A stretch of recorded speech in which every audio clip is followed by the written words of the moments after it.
This is an example of merging two colonies, bee colonies.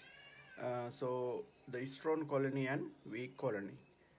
So how we do, in between we lay a newspaper and make a small hole. So the bottom colony is a strong one, the top one is a weak one. So then there was a queen on the top colony in a different place, but queen stopped laying eggs.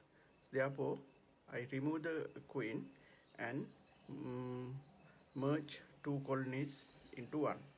So last night I did this. So it will take like couple of days to familiar everyone and accept as a one colony. So later I will explain you again another video how they are working together.